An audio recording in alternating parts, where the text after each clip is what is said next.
Assalamualaikum warahmatullahi wabarakatuh. Perkenalkan, kami dari kelompok 7 yang beranggotakan. Nama saya Raka Adi Sudalima.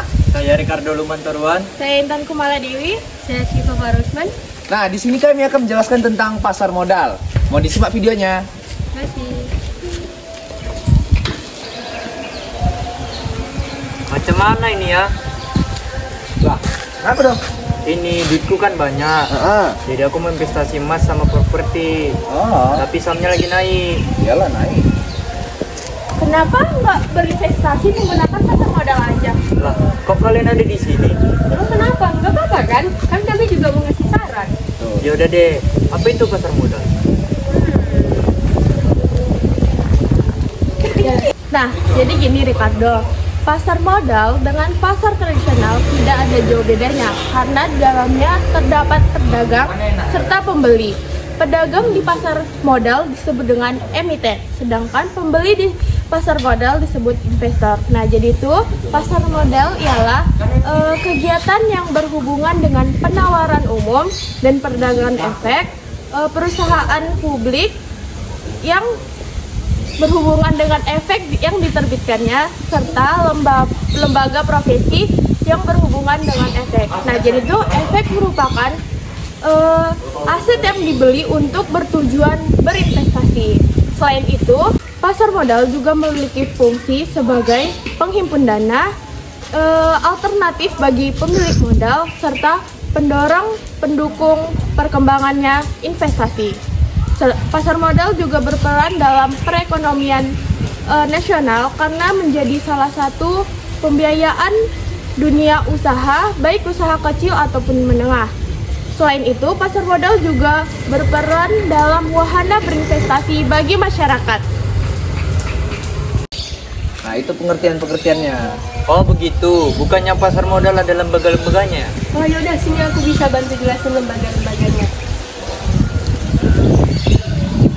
Di penunjang pasar modal yaitu ada bank kustodian yang mendapatkan persetujuan dari otoritas jasa keuangan yang bertindak sebagai pihak yang mendapatkan jasa penitipan efek dan harta lain yang berkaitan dengan efek dan jasa lain, serta menerima dividen, bunga, hak-hak lain, menyelesaikan transaksi efek dan mewakili pemegang rekening yang menjadi nasabahnya. Yang kedua ada perusahaan pemeringkatan efek, yaitu investasi berbentuk perseroan terbatas yang melakukan kegiatan pemeringkatan dan memberikan peringkat. Dalam melakukan kegiatan, perusahaan pemeringkatan wajib terlebih dahulu mendapatkan izin dari otoritas jasa keuangan.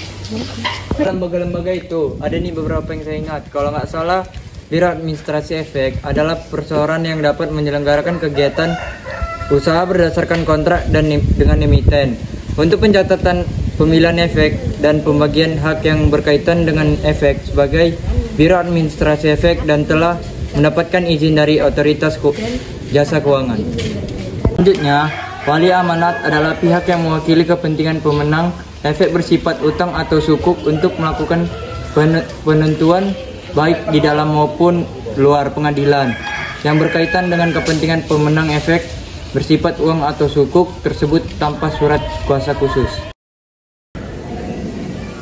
Agak membingungkan sih, tapi aku ingat kayaknya dalam pasar modal apa saja yang didagangkan. Gitu. Nah, di pasar modal dia ada beberapa instrumen. Nih, aku jelaskan ya. Nah, Ricardo, Pak jangan lupa kalau di investasi atau pasar modal tersebut dia terdapat instrumen investasi. Apa itu instrumen investasi? Nah, instrumen investasi itu merupakan hal atau aset berharga yang dapat diperjualbelikan. Instrumen investasi di pasar modal itu ada 5. Yang pertama itu adalah saham. Saham ini merupakan surat keterangan atau surat bukti bahwa kita memiliki beberapa persen dari perusahaan tersebut. Misalnya kita punya saham 10% dalam perusahaan. Perusahaan tersebut menghasilkan duit $1.000. Nah, maka kita akan dapat $100 sebagai pemilik saham 10% dari perusahaan tersebut.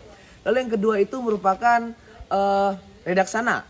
Redaksana ini merupakan pengumpulan dana dari beberapa investor. Kita contohkan aja ya 3 investor. Jadi 3 investor tersebut akan memasukkan dana ke dalam suatu ATM atau yang lainnya. Nah, nanti uang yang dikumpulkan tersebut akan dikelola oleh manajer yang emang diperuntukkan tugasnya untuk mengelola uang tersebut. Maupun dimasukkan ke saham lagi, ke aset lain, ataupun ke instrumen lain. Seperti itu. Lalu yang ketiga itu adalah surat utang atau obligasi. Seperti namanya surat utang. Surat utang ini merupakan bukti bahwa ada orang yang mengutang kepada kita. Jadi orang tersebut diwajibkan membayar utang tersebut kepada kita. Surat utang ini juga dapat dipindah tugaskan atau diberikan kepada orang lain. Jadi misalnya nih, kita pemilik utang, sedangkan ada yang mengutang kepada kita. Orang tersebut wajib bayar kepada kita. Tetapi kalau surat utangnya kita kasih ke teman kita yang lain, berarti orang tersebut tidak diwajibkan membayar kepada kita lagi. Tetapi diwajibkan membayar kepada teman kita. Seperti itu. Lalu yang keempat itu adalah Exchange Traded Fund atau ETF. Nah, Exchange Traded Fund ini hampir sama seperti redaksana, tapi kalau redaksana kan dana. Kalau Exchange Traded Fund ini merupakan seperti properti, saham, ataupun yang lain-lainnya. Oke, lalu yang kelima itu adalah derivatif. Derivatif ini hampir sama juga seperti saham, tetapi derivatif ini kan dia surat kontrak. Kalau saham kan dia surat keterangan atau surat bukti. Kalau derivatif ini bukan surat kontrak langsung dengan perusahaan. Nah, seperti itu saja. Nah, Kardo, jadi itulah yang aku jelasin tadi, instrumen-instrumen yang penting di pasar modal. Ah, kucingnya, gak jadi laku investasi. Lah, kenapa? Kan kata aku duitku banyak. Kalau duitnya banyak, bagusnya diinvestasikan lah. Gak banyak-banyak juga sih, cuma 100.000. Itu pun uang apa kemarin, lupa kebuka. Alah, mau kue gawe. Ya udah, maaf lah. Sebagai ganti maafnya, aku TR aja kalian jajan. Oh, boleh lah, boleh. Jajan kita, yes.